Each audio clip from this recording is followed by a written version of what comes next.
Darn. Okay. Ms. Sidhu. Thank you, Chair. Yesterday, we have heard home cultivation would make it easier for youth to access cannabis.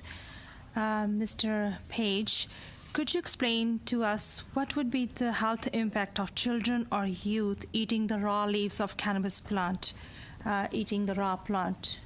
Can you explain? That's a good question. So the leaves of the cannabis plant, which are not typically consumed by someone who wants to get high, so it's the flowers that are rich in THC and other cannabinoids. So the leaves are general, and the reason they're not consumed by people interested in getting high is because they contain very low levels of cannabinoids. So the sort of classic sort of pot leaf that you see on people's T-shirts and things like that, that doesn't have a lot of THC or CBD cannabidiol in it.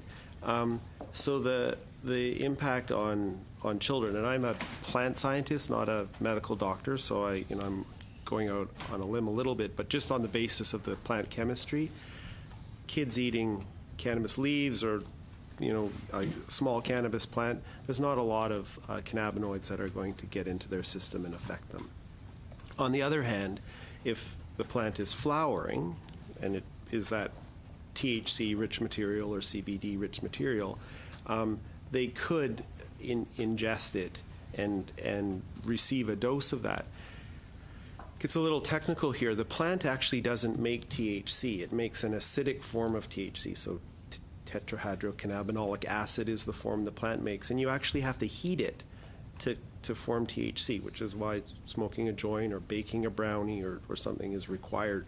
So if a child were to eat the raw bud of cannabis, they're mainly getting the acidic form, which is non-psychoactive. So, they're not, just the fresh material is not capable of getting you high. You need to bake it or heat it or smoke it to get there.